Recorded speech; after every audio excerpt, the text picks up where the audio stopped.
Oi pessoal, sejam muito bem-vindos, espero que todos vocês estejam muito bem. Pessoal, hoje eu vou falar a respeito de um assunto que é um pouquinho polêmico, mas eu não posso deixar de pontuá-lo aqui, beleza? Vou falar um pouco a respeito da Netflix. Ah, Lucas, por que falar de Netflix vai ser polêmico? Primeiro que eu vou falar de uma coisa, né, que faz parte do agrado das pessoas. E geralmente quando você fala desses assuntos, as pessoas ficam incomodadas e param de assistir, e param de dar visibilidade, etc, etc. Tanto que muitos produtores de conteúdo deixam de falar deste assunto justamente por este fator, né? Onde eles veem que as pessoas vão ficar um pouco mais desalinhadas e daí elas vão deixar de assistir, vão deixar de acompanhar. Não será o meu caso neste vídeo aqui hoje, beleza? Então, antes de mais nada, eu vou pedir para que vocês deixem um like neste vídeo, compartilhem este conteúdo, comentem aí, deixem aí no campo dos comentários o que vocês pensam a respeito e ative o sino das notificações para vocês não perderem nenhum conteúdo deste canal, beleza? Bom, vamos lá, vamos dar prosseguimento aqui. Acho que todo mundo aqui já sabe que os comunistas já perceberam que aquela ideia de revolução armada, onde tinha que ter pessoas pegando em armas para combater seus patrões, etc, etc, isso já é uma coisa um pouco mais arcaica, né? Vamos deixar isso de lado. Os próprios comunistas perceberam isso. Vamos fazer uma espécie de hegemonia cultural. Vamos nos infiltrar em todos os espaços possíveis. Vamos fazer com que os indivíduos abracem a esquerda e sejam de esquerda sem nem saberem que são. Foi o que aconteceu em todo o Ocidente, né? No Brasil, então, foi fenomenal, né?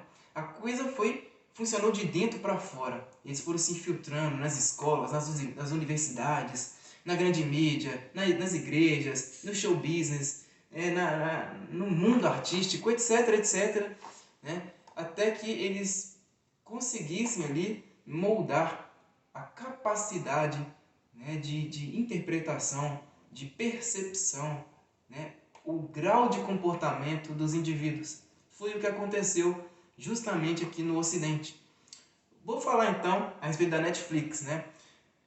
Como que a Netflix ela é um forte aliado nisso daí? Basta você olhar aí quais são as pautas que são oferecidas por essa provedora de serviços aí. As pautas geralmente são de esquerda, né? Você vê ali coisas relacionadas ao radicalismo ambiental, né? Você vê coisas, né, falando sobre meio que um deboche a respeito da figura do cristão. Você vê a bandidolatria escancarada na maior parte das séries, dos filmes, né? Até mesmo dos desenhos. Você vê uma glamourização da cultura bandida mesmo, né? Dos gangsters. Você vê cenas de sexo, às vezes quase que explícitas, né? Até mesmo nos filmes de comédia. Tudo isso daí para quê? Para acostumar as pessoas a esta agenda. E existe mesmo.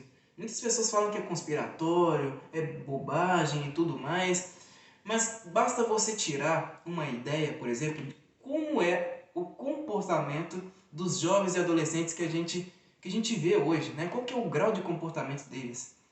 Basta você olhar até nas vestimentas. E eu já falei disso daqui em alguns vídeos aí no meu canal. Basta você olhar o padrão de vestimenta dos jovens hoje. Parece que é algo homogêneo.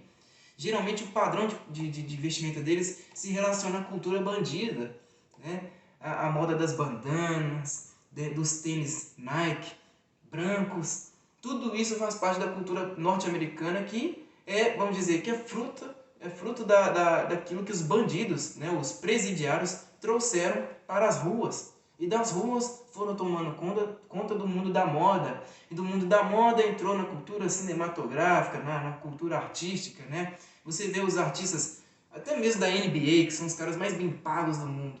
Eles têm um padrão, vamos dizer, de comportamento, de estilo de vida e tudo mais, que os jovens hoje abraçam. Mas você vê que os próprios caras da NBA, né, aquele padrão, aquele estilo deles é geralmente relacionado ao quê? À cultura gangster norte-americana mesmo. E as pessoas abraçam, por quê? São as pessoas que têm mais fama, as pessoas que têm sucesso.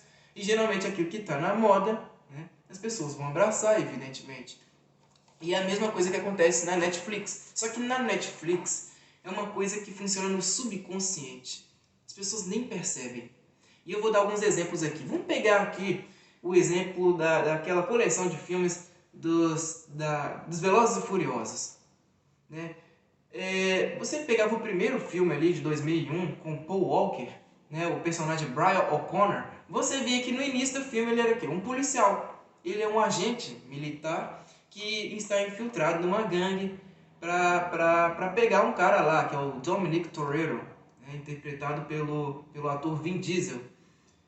E você vê que ao longo do filme, o Paul Walker, né, o Brian O'Connor, ele vai mudando, ele vai se aproximando da gangue, porque ele percebe que a gangue tem um código de condutas, de valores, de princípios, etc, etc, que são muito mais valorosos, são muito mais importantes do que os da polícia. E daí vem meio que uma glamourização, né, no filme, que mostra o amor do Paul Walker pela cultura bandida, a cultura gangster, a cultura, né, a cultura ali dos jovens adolescentes rebeldes. Porque você pegava o filme de 2001, era todo mundo jovem, né? Aquele negócio de rachas ilegais de carros e tal. Aquilo ali remete mesmo à cultura jovem. Você pega até mesmo a trilha sonora do filme, está relacionada à cultura jovem, né? As músicas de hip hop do Ja Rule, né, de outros cantores aí que depois fizeram muito sucesso, né? Aquilo dali faz parte, né, de uma agenda cultural, as pessoas nem percebem. O amor à cultura bandoleira, à cultura bandida. Vou pegar um outro exemplo aqui, Prison Break. Não, Prison Break é muito antigo, ninguém assiste mais, mas é um exemplo. Você pega ali o personagem principal, agora eu esqueci o nome dele, mas ele é um bandido, né? É um cara que tem muito talento para conseguir escapar de uma prisão, assim, num presídio de segurança máxima, um dos presídios mais fortificados que tem nos Estados Unidos. E o cara obtém sucesso em quase todas as vezes. Ele consegue se escapar ileso, né? Agora, e as pessoas que assistem aquele filme, o que elas vão fazer? Elas automaticamente vão pensar que o protagonista ele tem que se dar bem no final. Sempre elas vão pensar assim, ele tem que se dar bem, ele tem que se dar bem. Só que no fundo ele é o quê? Ele é um bandido. Ele é um cara que está preso e tem que cumprir a pena dele, pronto. Ele não tem que pensar em fugir, ele não tem que pensar em escapar. Mas os filmes, eles fazem isso. Vou pegar vou pegar aqui uma trilogia, né? Trata-se de um filme, que é a trilogia do Poderoso Chefão. Você vê a figura ali do personagem do Don Corleone, interpretado pelo Marlon Brando. Marlon Brando, no filme ali, ele é um cara que tem muito poder. Ele consegue comprar toda a polícia, né?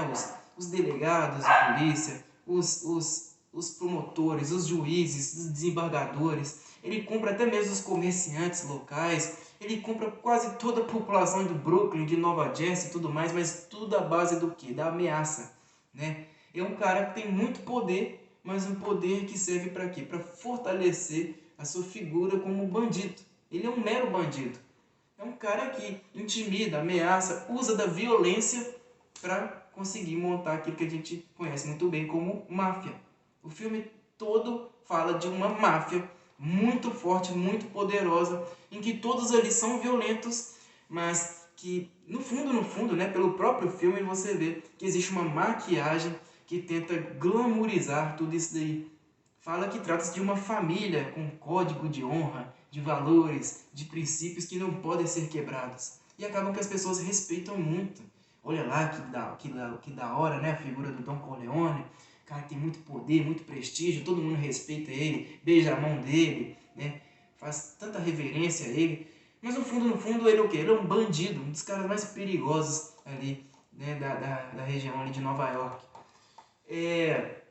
Nossa, eu poderia citar aqui N filmes, N séries, mas que eu acho que vocês já conseguem entender muito bem do que eu estou falando, né? Essa glamourização da cultura bandida, ela consegue moldar a capacidade de percepção e de comportamento dos indivíduos até que eles se tornem uma massa homogênea, uma massa que não, vamos dizer, que raciocina dentro dessa agenda, dentro dessas pautas. E hoje os jovens, principalmente aqui no Brasil, são assim, né? Muitos deles, por exemplo, amam seriados na Netflix, não perdem nenhum.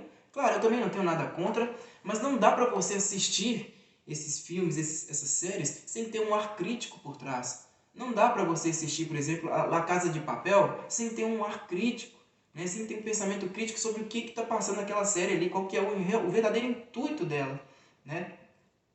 Mesma coisa serve para outras, né? Você pega Peaky Blinders, aquele grupo de, de, de bandidos mesmo, de pessoas sanguinárias, pessoas cruéis, né? E que ficam, vamos dizer, ficam glamourizando a violência, glamourizando o banditismo. Tudo isso existe há muito tempo. Pega a série Narcos, né, que tenta glamourizar a figura do Pablo Escobar. Muitas pessoas, muitos jovens principalmente, tentam se parecer com a figura aí do Pablo Escobar. Só que esse cara foi um dos caras mais perversos, mais cruéis de toda a humanidade, né? Era um cara que estava ali na linha de frente do narcotráfico, né? Traficava não sei quantas toneladas de cocaína para os Estados Unidos e para grande parte aí dos países latino-americanos, e que usava da violência como fonte, né, como ferramenta para combater não apenas seus inimigos, mas até mesmo pessoas inocentes. É um cara extremamente cruel, mas que foi glamourizado pelo Netflix, né? E agora muitos jovens tentam se parecer com ele, né? Tentam se parecer com o próprio Pablo Escobar, que acabou sendo morto aí da pior forma possível. Tem várias e várias pautas que são aí levantadas na Netflix e que faz parte dessa agenda, né? Você vê a figura do cristão geralmente sendo tratada como um bobo, um careta. Você vê as mulheres sempre promíscuas, sempre ficando com vários homens, ou então menosprezando o homem como se não fosse nada. Ah, você tem um pau pequeno, ah, você é fraco disso e fraco daquilo, né? Você vê também aquela coisa de é, da, da, da, dessa, sempre colocando os jovens como se fossem rebeldes, os jovens sempre para frente, que desrespeitam os pais, etc. Tudo isso faz parte dessa pauta que tenta desmoralizar, destruir a figura da família patriarcal, que faz parte da agenda dos próprios comunistas. Eles visam isso daí. E eles usam do poder cultural para moldar a capacidade de percepção dos indivíduos. E daí quando vem esses movimentos, Black Lives Matter, né? Esses movimentos que são segregacionistas de fato, os primeiros a abraçarem são quem? São os jovens. Porque os jovens são figuras que têm muita energia, têm muito poder, são pessoas inconsequentes. E quando se fala de revolução, né, eles já têm a consciência, né, a parte mais profunda, né, da consciência, que é o subconsciente. Eles já têm aquilo ali já moldado, transformados para abraçar essas causas aí. Então quando você vê coisas como aborto, legalização das drogas, ideologia de gênero, né, essas causas aí como levantadas pelo próprio Black Lives Matter, etc, os jovens vão ser os primeiros a abraçarem. Porque eles já têm uma mentalidade revolucionária que a própria cultura, o próprio meio cultural conseguiu moldar, né? Então, era isso aí que eu tinha que falar para vocês, né? Eu acho que eu não estendi muita coisa aqui não, acho que ficou bom o tamanho do vídeo. Vou pedir aí de novo, caso vocês tenham esquecido, deixem aí o like no vídeo, compartilhem este conteúdo, deixem também no campo dos comentários o que vocês pensam, para mim é muito importante, para a gente conseguir aqui fazer mais vídeos, né, aqui na plataforma. Assine o sino das notificações e é isso aí, pessoal, muito obrigado e até a próxima.